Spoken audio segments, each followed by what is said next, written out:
So we can see the kind of evil Ahab had done. And here is a man of God, being sent by God. Go and present yourself to King Ahab. Bwana Yesu asifiwe.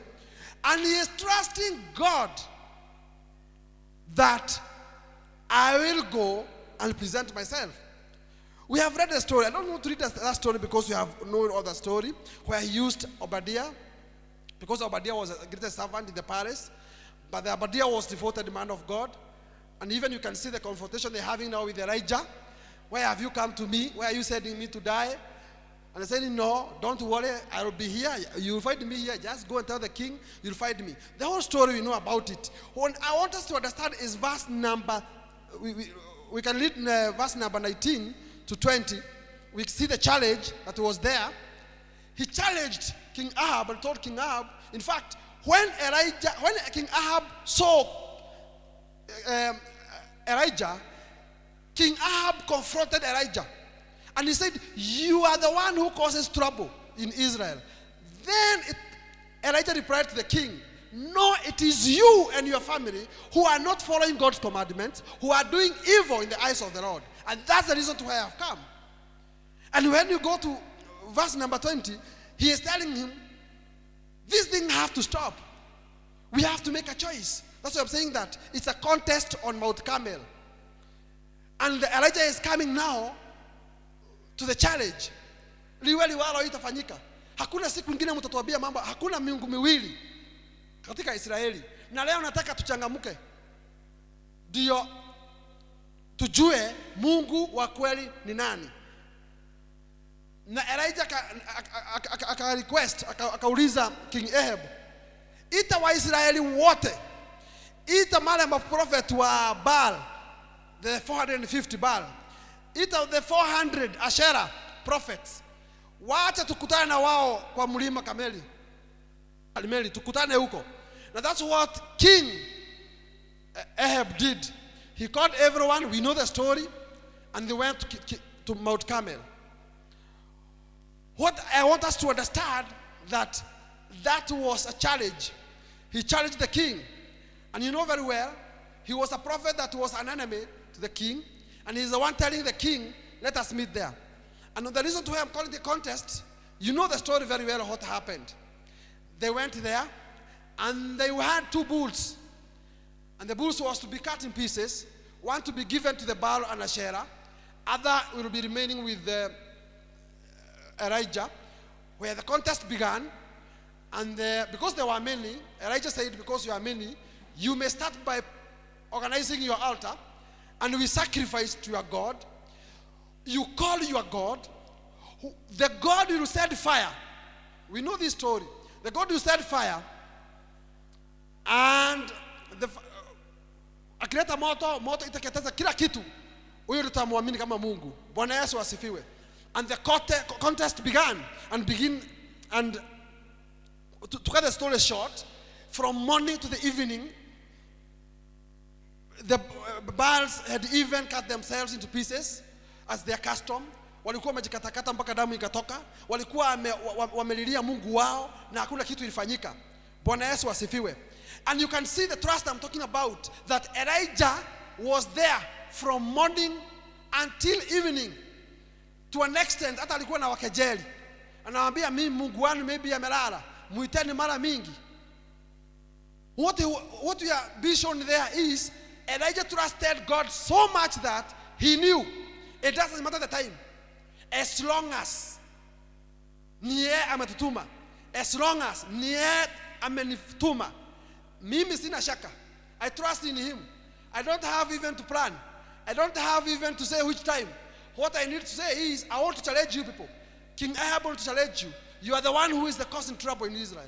And you find the kind of trust I'm saying, that in these difficult moments, when King Ahab was done everything, he's still challenging, he's not bringing confrontation, because he is trusting God will do something. We know the story, what happened.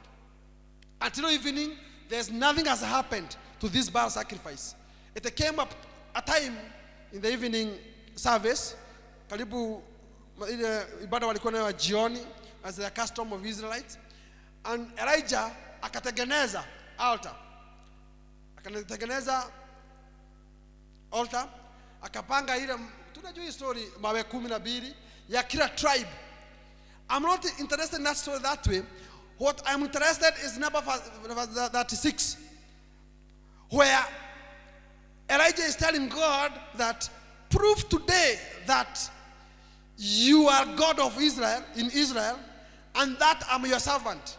Prove that I have done all this at your command. Bwana Yesu asifiwe. Anaita Mungu wake kwa maneno machache sana. Anamwambia jidhihirishe. Niliwaita nikawaambia wakuje wa sacrifice ndio ijulikane Mungu wa kweli ni nani. Imefika wakati wetu sasa. Tumeweka dhabihu letu. Tumesacrifice kila kitu, tumeweka fara hapa. Na tumeadaa. Tumeweka kila kitu kama wale wengine. Na instoshe wao wameweka mpaka maji. Sasa anaambia Mungu jidhihirishe. Wewe ndio umenituma. In other words, he's saying I trust in you that you're going to do it and they will be ashamed. You can see that from a literature part of you. Kwa sababu ukiangalia alikuwa na tumaini sana kwa Mungu. Alikuwa ameambia king, it's like today's president, kusanya watu wote wakuje kwa mlima. Meaning what? Kama Mungu hangetokea, Mungu ndiye angeaibika. Na kwa kweli Mungu ndiye alikuwa ametuma Elijah. So we are saying the trust Elijah had, I will go and face, I will go and present myself and tell the king tukutana kwa mlima. So you find in verse number 36 of 1 King 18 that studying God, prove that you are God in Israel and I'm your servant. Prove that I have done all this at your command. Bwana Yesu asifiwe. Na Mungu akajibu, na tukaona ya kwamba ile kafara alitoa, the sacrifice Elijah alitoa, tunaona kwamba ikiteketea. Inasema iliteketea mpaka mawe. Leave alone the sacrifice itself. Leave alone the meat. Biblia inatuambia mawe yale yalikuwa yamewekwa pale. Dust. Ni kumaanisha kwamba kila kitu ilikuwa jivu. Biblia inasema mpaka ile maji ilikuwa imemwagwa 3 trenches. Yote ikakuwa leaked. Ikanyonywa yote, hakuna kitu ilikuwa inaonekana. Bwana Yesu asifiwe. That tells me what? The trust Elijah had in God. Bwana Yesu asifiwe. We go to verse number 32. And verse number 32, where Elijah is praying for the rains. We are going to look at the trust. We said we're going to draw lessons from Elijah, the prophet Elijah. The situation he was in. He was in a difficult situation. But he trusted God and whatever he was doing. Because it's God who have sent him. And he trusted in God. Things were working mightily. Tuikie kwa jambo lingine hapa. Tuone akiomba mvua. Katika verse number 42. Biblia inasema kwamba wakati wanamaliza kuua watu wale mabals na nini, hiyo story tulikuwa tunasema. Tunasoma hapa mwanzo 1 Kings 18. Biblia inasema kwamba wakati linamalizika hivi, Elijah alipanda kwa mlima kwenye walikuwa wanafanyia. Ukiangalia vizuri sana ni kwenye walikuwa wanafanya hiyo madhabahu. Bwana Yesu asifiwe. Akaenda pale akaomba. Biblia inasema hata hakuwa naomba vile tunaomba. Yeye alikuwa anaweka miguu, aliweka kichwa chake katikati ya what do you call it, magoti. You can see how Elijah had alikuwa amejikuja. And he was praying for the rains. Na tukiangalia utagulizi wa verse number 42, aliambia Ahab, I want to show the kind of trust he had. If you go to I want us to read that verse number 32.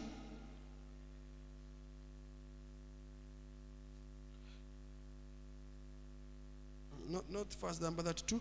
It's verse number 41. Verse number 41. And let's read number 40. You see the continuation. The Elijah commanded them, seize the prophets of Baal, don't let anyone get away. They seized them, and Elijah had them brought down to the Kishon Valley and slaughtered there. Verse number 41, the way I'm talking about is not that 2. It says, and Elijah said to Ahab, go eat and drink, for there is a sound of a heavy rain. Bwana Yesu asifiwe. Person who know what mighty God he serves. He even saying, before he went to pray, he is saying that, prepare yourself. There will be a mighty storm. Prepare yourself. Na wakati anasema hivyo, ukiangalia the next verse says that, so Ahab went off to eat and drink, but Elijah, after proclaiming that, prepare for a big storm, prepare for the rains. Now you have known, in natural language they're telling, now you have known who is the God. Now you can call rains. He wanted to prove to Ahab that I trust God so much that if he can set fire and come and lick everything, and the sacrifice, the whole of it was exhausted, I'm telling you, even the rains today, you'll see it. So that I prove to you, I trust the mighty God. Bwana Yesu asifiwe. And that's why he's saying that he went to the mountain, and after praying, verse number 43, you see, to 45, he is sending his servant to go at the sea and look toward the sea, the sign. The first time, the servant comes and tells them, I have not seen anything. Until the 7th time. There's something I want to show you. The trust Elijah had still in that verse. That if you have not seen something, Elijah had seen it. Big, had seen it. That, in fact, he has said, mighty storms. Ameambia Ahab, heavy rains. Lakini ukiangalia servant ya kimutuma, anapata kwa sea, hakuna dalili yoyote. Akamwambia hapana, hukuangalia vizuri, again. Akaenda. Because he had trusted God, God cannot fail us. Bwana Yesu asifiwe. We are reading this so that you understand. By the end of today, you're going to understand that. Let us not describe God with what we have or what we don't. Bwana Yesu asifiwe. Let us not change the understanding towards God. Bwana Yesu asifiwe. Let us continue trusting in Him and trusting Him more. Bwana Yesu asifiwe. Look, somebody says it will be rain. Because if at the mountain, God has sent fire, even here I'm telling you, it will be rain. There have been no rain, yes, but I have proved to you, we have a true God who can make it rain. Imagine, when he was saying that, the servants were there. And they said to the servant, oh, Paul, that's the 3rd time. Go the 4th time and look again. My brothers and sisters, that the 7th time, mara ya kwanza, ya pili, ya tatu, ya nne, ya tano, huyu ni kama servant anaweza kachoka. Lakini Elijah anamwambia hapana, it has to be. He said it, my father said it, so it will be. It's a matter of time. Let me tell you the 7th time, servant came and said, oh, I have seen a sign, a size of the man's hand. And now the story began.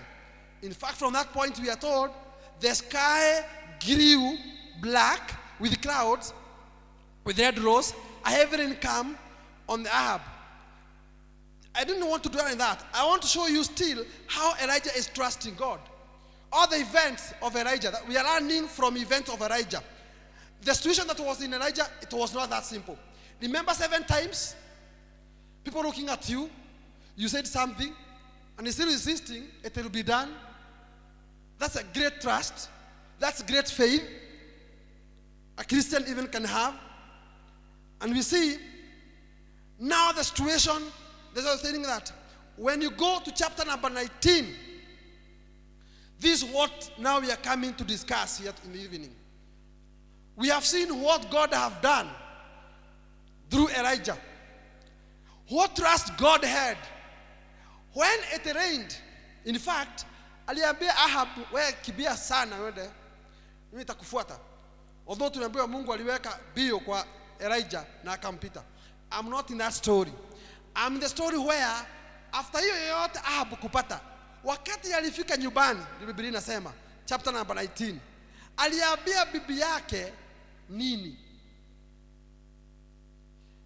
Ahab, imagine if I was Ahab, I could have started with the positive. But Ahab started with the negative. Akaambia bibi yake, wacha nikuambie, yale nimeona kwa macho yangu sijaiona. Jambo la kwanza alisema, Elijah kitu ya kwanza ameua wale maprofeti wa Baal. Walikuwa wengi, walikuwa 450, na hao wengine wa Ashera walikuwa 400. Na huyu bibi yake Jezebeli akamwambia Ahab, na akaapa, before siku ishe, kesho ama the day tomorrow Elijah hatakuwa hai. In verse number 3, chapter number 3, verse number 3, tunaona sasa Elijah akiingiwa na uoga na anatoroka. Number 1, kutoroka kwa Elijah kulikuwa genuine, kwa sababu it is the Jezebel who had killed God's prophets wengi. Na tunajua hiyo kwa sababu ukiangalia Obadia, wakati Obadia alikuja, tutasoma hapo mbele, wakati Elijah alikuwa anatuma Obadia aende akaambia mkubwa, niko hapa to present himself. Obadia alimwambia, na kuna kitu alinanukuu, anasema, mimi unanituma hiyo yote, ni nini nimefanya mimi bosi yangu? Mimi si ni mimi yule aliyeweka wale manabii 100 nikawagawanya wawili pande mbili, kivu moja nikaweka 50 na nyingine nikaweka 50. Nilikuwa nawalisha, meaning what? Hata alikuwa anachukua chakula cha palace. Ukiangalia alikuwa anafanya kazi huko, alikuwa mkubwa huko palace. Alikuwa anawatolea chakula na anaenda kuwapelekea kwenye wamejificha. So hata anakuwa na huzunika, unataka niuawe kwa nini? So I'm going to show you that Jezebel hakuanza kuua prophet that day. Alikuwa na uzoefu. Number 2, huyu ni bibi ya mfalme. Bibi ya mfalme ni kama mfalme, ako na uwezo wa kufanya ile. Lakini kuna kitu moja, Elijah kuingia kwa uoga. Elijah anaanza kudescribe now God according to situations. Look how Elijah has come. We have seen Elijah amepatana na shida, amekuja. Anytime the reason to why they were not inconsistent with Baals, God's prophets were talking about the ill and the evil and the sin people have committed so that they can change their ways. So hakuna pahali angependeka kwa Jezebeli, kwa sababu wao walikuwa the opposite. Ndio walikuwa natenda haya yote, ndio walikuwa wanainamia miungu, ndio walikuwa wanafanya haya yote chukizo kwa Mungu. So even Elijah had that. But Elijah, having seen the mighty hand of God in all the situations, are you telling me hii situation ya huyu bibi wa Jezebeli ndio ilikuwa kubwa kuliko ile alikuwa kwa mlima? Angejua ya kwamba kama tungeshindwa tukiwa kwa mlima, hawa ni 450 na 400, mimi ni mmoja, si angeangamizwa? Having known that, uoga umempata wapi? Bwana Yesu asifiwe. Anakimbia mpaka siku moja, anafika the whole day anakimbia. Biblia inasema that Elijah was afraid. That is chapter number 19, 1 Kings chapter number 19 verse 3. Elijah was afraid and ran for his life. When he came to Beersheba in Judah, he left his servant there, while he himself went a day's journey, siku mzima akikimbia, into the desert. He came to a broom tree, sat down it, and prayed that he might die. And he said, I have had enough, Lord. He said, take my life. I'm no better than my ancestors. Then he lay down under the tree and fell asleep. Kufika mwisho, Elijah alifika mwisho. Number 1, look at these situations. Anatorokea Ni sawa tu hata akikuwa ni jeshi inamfuata. Lakini naambia Mungu, sasa nimechoka na haya yote, nimeona mengi, sasa nataka kukufa. Amefika mwisho wakati yule Mungu amefanya maajabu. I'm trusted God so much, and God did mighty things. Are you telling me only this situation could have be different? Hii ndio Mungu angeshindwa? Biblia inaendelea kutuambia kwamba that hata wakati alisema haya maneno, kwa sababu mimi alikuwa amechoka, kwa sababu huo muda ulikuwa mrefu, a day's journey peke yake kwa desert, na amepata kamuti na kivuli akalala. Mungu ni wa ajabu na ni mwaminifu, and God's care and protect. Bwana Yesu asifiwe. It is Elijah who is seeing now, it is like it is over. After I have done this, it is over. But God is saying no. He sends an angel, provides food, and if he provided the first time, he went ahead to sleep. Until the second time he was told, now eat, for the journey we are going, it's long. Na akakula na akaenda. Biblia inasema kwamba from there to Horeb, that is near Mount Sinai, it was 40 days 40 nights hiyo chakula alikula. Can you see the mighty God, the mighty heart of God? What kind of food did he eat? He was man of God, and God cares the way we do. This is where I want us to concentrate this evening, that we have seen more. Look at this instance. Look at this instance. Look how our women, how ladies wanabeba mtoto kwa miezi 9, and they are very sure 100%, and they trust God. At that point they trust God 100% that on the 9th month watajifungua. Bwana Yesu asifiwe. Look at that trust in God. After they went ahead, in fact, wanaenda wananunua mpaka nguo za watoto. Hajaona mtoto na macho, lakini ameamini Mungu sana, because kupeana kwa mtoto kwa tumbo ya mama, hakuna mtu anahusika. Sasa unangojea kitu wewe huoni, lakini wako na uhakika. I have come to have that illustration. Nikaona, so women, when they are expectant from day one, wako na uhakika watapata mtoto. Bwana Yesu asifiwe. Lakini wanajifungua mtoto, anasoma mpaka class 8, lakini going forward form 1, akipata na matatizo kidogo kama ile ya Elijah, wanaanza kutetemeka. Instead ya kuona kwamba wakati ule ulikuwa kwa tumbo yangu, mwana wangu, nilijua Mungu atatufikisha miezi 9 na utazaliwa. Ulikuwa class 1 mpaka class 8, na Mungu amekuwa mwaminifu, and I trusted God. Mtoto wangu umemaliza class 8. Instead ya kukaa chini ajiulize, kama haya yote nimeona, yeye tumesema ya Elijah, kama wewe nilikuzaa, kama wewe nimekulea, umefika class 8, unafaa kuwa na uhakika hata hii ya secondary Mungu ataweza. Bwana Yesu asifiwe. Even the remaining part, God will do it. Bwana Yesu asifiwe. That's why we are saying that after we face a situation, after we face a circumstance, we go back to our house, we go back to our original places, and we start now counting how it will be impossible. Bwana Yesu atukuzwe. Mungu atusaidie, kwa sababu nimeona ya kwamba Elijah angekuwa na ujasiri mara 10 akitumainia Bwana.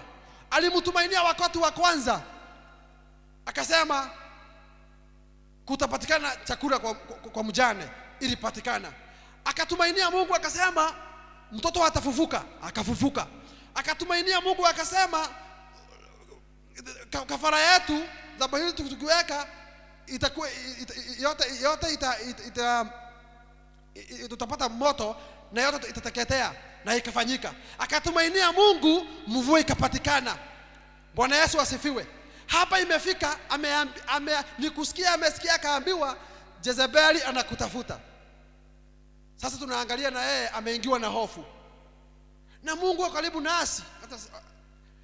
Ako karibu nasi. Nimekuja jioni ya leo nikwambie Mungu ako karibu nasi. Ukiangalia venye wakati Elijah amekata roho hivi, amekuwa very down, amekuwa in low position, an angel is coming providing. Bwana Yesu asifiwe. So I've come to say that no, if God made for us certain things we have seen, if we have testimony, God has did this and is continue doing this, even in the situation we are in, we are more than conquerors. Bwana Yesu asifiwe. So in this evening, let us look another. We go to 1 Kings 19 still. We go to after kutoka hapo kwenye alienda akiambia Mungu, kuna pahali anaambia Mungu, good, it is verse number 10. Let us start from verse number 9. There he went in a cave and he spent the night, and the word of God came to him and said, what are you doing here, Elijah? That question says what? If somebody asks you, unafanya nini hapa? Anamaanisha nini? Ufai kuwa pahali pale. Bwana Yesu asifiwe. There's somewhere you are being sent. Ufai kuwa pahali pale. Let's go to 10. He replied, I have been very serious for the Lord God Almighty. The Israelites have rejected your covenant. He is telling God, the Israelites rejected your covenant. They have broken down your altars. It is true. And put your prophet to death with the sword. It is true, because Ahab was an Israelite. And what they did, it is true, they killed the prophet. And now he's saying what we keep on saying. Look how desperate he is going to. Look at the point he is going to. He is saying, I'm the only one left, and now they are trying to kill me too. You see? Ameenda too low kusema kwamba hata ninaona hizi shida napitia ni kama napitia peke yangu, kwa sababu nasema mimi peke yangu ndio nimebakia. Is it true in that statement? No, it's not true, because who killed Obadiah? Because the people says Obadiah was a God-fearing man, was devoted to God. So he was not the only person. And we can rush to verse number 18, to verse number 18 of that chapter. And we see God is saying, yet I reserve 7,000 in Israel. All those knees have not bowed down to Baal, and those mouths have not kissed him. Bwana Yesu asifiwe. So, who said you are the only person who is going through that problem? We have COVID-19. It is not in your household only people have died. It is not in only place where people have lost jobs. It is all over. Why should you despair? Why should you not trust God more? Yes, God can stop one thing and bring another thing. Bwana Yesu asifiwe. We have seen God making the brook to dry only to send Elijah to serve as the woman. Bwana Yesu asifiwe. Anatoka pahali ya kuletewa mikate na kuguru, anaenda pahali anapikiwa mikate na mafuta. Bwana Yesu asifiwe. God can stop. Now Elijah witnessed that. And now he is telling God, you know what? Now ni mimi tu nimebakia, sasa wameua watu wote na hata mimi wanajaribu kuniua. Now you go to verse number 18. God is telling Elijah, it is not true.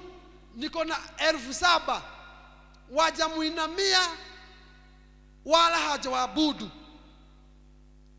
hizi miungu zingine. Bwana Yesu asifiwe. So we are seeing this is a situation we are likely to be in. This is a situation we are in. The difficult moments we go through, and we see ourselves as the only people with the problems. Bwana Yesu asifiwe. We need solution. We need to be very happy. We are not dying. We will live to testify there was COVID. We need to testify there was circumstances. Bwana Yesu asifiwe. And I'm saying this because I know we are God's remnant. So don't think that the only person who is going that problem, or is one of the people who have lost jobs, or you're the only person who is believed. There are so many people. Yes, people have lost life. Yes, people have lost jobs.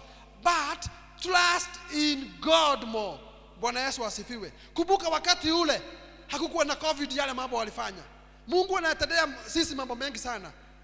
Before tufike hapa tumefika. Bwana Yesu asifiwe. Na ndio nimepeana illustration na mama. 9 months ana trust Mungu. Na ukamuona kwa soko, unamuona akinunua nguo. Na anajua atajifungua mtoto. Na akaenda mpaka secondary. Lakini akifika secondary anauliza Mungu, huyu mtoto wangu atasoma university, ataenda college. You see what is troubling us? Why don't we trust God more and tell God, you are the one who revived widow's daughter, son. You are the one who made me to educate this from class 1 to class 8. Why are we not seeing the mighty hand of God? Why are we not trusting God more? Why are we losing in this? Bwana Yesu asifiwe. Because we have to ask yourself a question. What kind of a testimony do we give to people? Why are we talking about this? Siku hizi tumebadilisha language.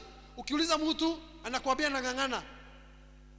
Mtu kazini kwa soko anakuambia kazi kumekauka. Those are the languages that we are seeing. Ili unasema ni I am only one left, the prophet. I'm only one left and they are trying to kill me. They are telling me that wewe umeingia kwa soko kungangana. Bwana Yesu asifiwe. Let us change the language and say, in the year 2018, we did a lot in business. Hata saa hii kama tuko chini, we'll do it. Because God is the same yesterday, today, and tomorrow. Bwana Yesu asifiwe. He is everlasting. Why are we not trusting God? Because of a situation. Why are we describing God according to a situation? Imagine Elijah akiambia Mungu, ni mimi tu nimebakia. Yani ni mimi tu napitia kwa hii shida. Bwana Yesu asifiwe. Today I'm saying this. Look at the case of Jesus. When he was being tempted by the devil, Jesus did not shy away and was not afraid. Because of one thing. He knew his Father had sent him to come and die for us. And he could only die in the cross, on the cross. Bwana Yesu asifiwe. Kwa hivyo wakati aliona shetani akuja, as long as hakuwa amebeba bao, alikuwa anajua hakuna msalaba inatengenezwa. Bwana Yesu asifiwe. So he had no worry because hakuna msalaba ilikuwa imejengwa. Kwa hivyo nani alikuwa anajibu, akiabu nitakupatia, simama pale ujirushe. Fanya hivi, wewe umekuwa na njaa, hii ni 40 days. Geuza hii mawe ikuwe mikate. Hakuwa anasuluhiwa na hayo yote. Ni kwa sababu alikuwa akufe msalabani. Kwa hivyo yeye alikuwa anajua kama Yesu angepata shetani amekuja na bao, angekuwa anajua watatengeneza msalaba na agetii. Bwana Yesu asifiwe. Kwa hivyo alikuwa anajua kama ni hii sikufi. Kuna mhubiri mmoja alisema kwamba wakati na wanafunzi wake walikuwa katika ile meli tulikuwa tunasoma, walikuwa katikati ya kulikuwa na mawimbi, yeye alikuwa amelala. Ni kwa sababu alikuwa anajua, huyo mhubiri alikuwa anasema alikuwa anajua kwamba wakati wake wa kufa haujafika. So hata akiubayuba hata kufa. Kwa sababu gani? Atakufa kwa msalaba. Alikuwa na make joke akasema kama wangekuwa kwa msitu, Yesu hangelala. Because huko kuna miti na inaweza kutengenezwa msalaba. Bwana Yesu asifiwe. Kwa hivyo hata sisi tuko na ujasiri. God, we will not die. We will live and fulfill God's purpose in our lives. Bwana Yesu asifiwe. Tutaishi ndio tufanye kulingana na mapenzi ya Bwana. Ile kusudi Bwana alituleta hapa tutaifanya na tutamwabudu, tutafanya yale yote Mungu amekusudia sisi tufanye. Bwana Yesu asifiwe. Kwa hivyo sisi tuko na kusudi, tusibabaike, tusianze kusema mambo ya Mungu kulingana na ile tunapitia. Tuweze kudescribe Mungu vile tunapitia, yale mambo tunapitia, ndio tunaanza kusema kwamba kwa sababu sasa tupate hiki, Mungu wetu anakaa hii. Mtu unauliza mtu habari yako, anasema ni mzuri. Uko hali gani? Anasema ni kubaya. Ni kwa nini? Hakuna pesa. Sasa unashindwa. Let us not describe the situation. Wacha tufurahie kwa sababu tuko uhai. Tunaweza kusema ya kwamba hata kama hatuna pesa kwa mfuko, bado tunafurahia, tuko na uhai. Bado tunakula, tunakunywa. Bwana Yesu asifiwe. Mimi nimeona kutoka 2020. I have a testimony. Hakuna December ya 2018 na huko tulikuwa tunanunua mboga wakati wa Christmas 80 shillings. Wakati wa COVID umekuja, mboga haijai change kutoka 25 shillings. In fact, hata 15 shillings iko. We have plenty in the land. Bwana Yesu asifiwe. Why don't we take that one and we say, tangu COVID ikuja Jehova, nchi yetu haijai kuwa na njaa. Tumeona na ni kwa kweli imekuwa green. Hajai kuwa na ile hali ya kukosa chakula katika taifa letu. Bwana Yesu asifiwe. Testimony number 1. Testimony number 2. Sisi tulikuwa tumetabiriwa na wanabii wa uongo, wakasema tutakuwa tunazika watu wetu na magunia. Bwana Yesu asifiwe. It is not happening in our nation. Kwa hivyo we have another testimony to say we are trusting you God more because we are seeing you in every circumstances. Bwana Yesu asifiwe. Let us not classify God according to the circumstances that we are going through. The event that is there in today is what we are using to describe God. Is what we are changing understanding about God in our lives. Bwana Yesu asifiwe. Let us stick to God. Let us trust Him more and more. Proverbs 3:5. As we finish, Proverbs 3:5. It says what? Trust in the Lord with all your heart and lean not to your own understanding. That's what I wanted to see. In all, we continue, we read something. In all your ways acknowledge Him, He will make your path straight. I wanted to go the first part. Trust in the Lord with all your heart. Why are we dividing our hearts? Because of the situations. Why don't we see mkono wa Bwana akitutoa kwa ile, na akitutoa kwa ile ndio tutainuka tukisema kwamba tutakuwa tumesimama wima. Unajua Elijah, nakumbuka sana akisema kwamba Mungu jidhihirishe kama wewe ndiye Mungu wa kweli. Hawa watu kutoka leo wa kuabudu, na udhihirishe ni wewe umenituma kwa kuteketeza. Bwana Yesu asifiwe. Na Mungu akajitokeza. Meaning what? He did not think humanly. He was trusting in God.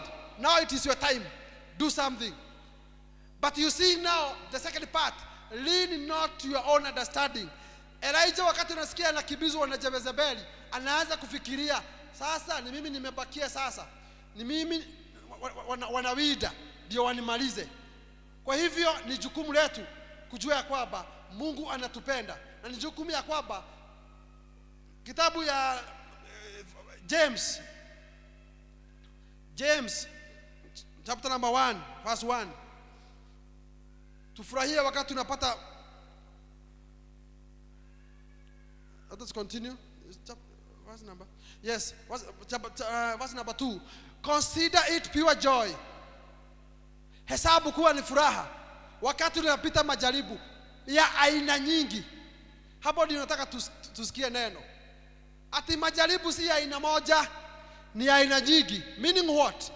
Even today, the problem we are going through si moja, ni mingi, zinaambatana, zinabebana. Lakini Biblia inatuambia kwamba consider it pure joy, my brothers, when you face trials, majaribu ya aina mingi. Not one type, not one kind. Majaribu ya aina mingi. Anasema hivyo kwa nini? Let us continue. Because you know that the testing of your faith develops perseverance, endurance.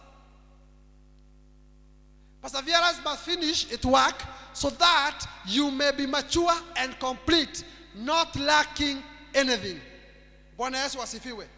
Tukifungia hapo tutakuwa tunafurahia.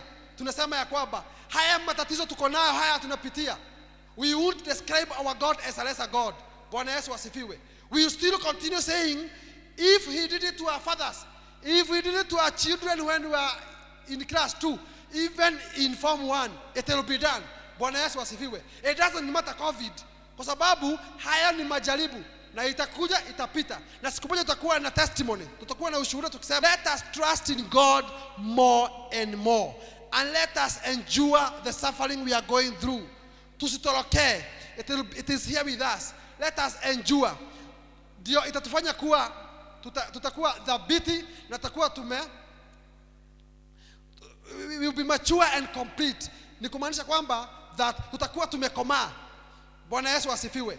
Kwa hivyo kama tunataka kukomaa area fulani, kama wakati kama huu, wenye watavumilia wakati huu na waseme Yesu ni Bwana na wakalili ni Bwana na wataendelea kumtumainia, wao watakuwa dhabiti na watakuwa wamekomaa, na mwishowe hawatakosa chochote. Hiyo ni Biblia. Not lacking anything. Bwana Yesu asifiwe. Kwa hivyo tumeona ya kwamba that we trust him more and more. Trust and obey, for there's no other way to be happy in Jesus but to trust and obey. Mbarikiwe sana na muendelee kushikilia na muendelee kuwa na tumaini na tuendelee kumsifu Bwana kama vile tulifanya 2018. Tuendelee kumuinua Bwana hata wakati huku ni kugumu. Ndio, hakuna Biblia pahali inasema hakuna mambo itakuwa mazuri. Hakuna Biblia inasema kwamba hatutapitia haya. Hakuna Biblia inasema ati hatutateseka. It will come to us, but it will be known we are serving a true God when we overcome all this, still praising him. Bwana Yesu asifiwe. Bwana Yesu asifiwe. So nataka jioni ya leo mtu akienda nyumbani ajue ya kwamba hata wale wanatutazama online wajue ya kwamba tuko na tumaini kwa Baba, tuko na tumaini kwa Mungu. Haya yote tunapitia tutamalizia tukiwa dhabiti na tukiwa tumekomaa, na sisi tutakuwa hatakosa kila chochote kile tunataka katika hii dunia na maisha tumeahidiwa ya milele na milele. Bwana Yesu asifiwe na mbarikiwe sana. Asante.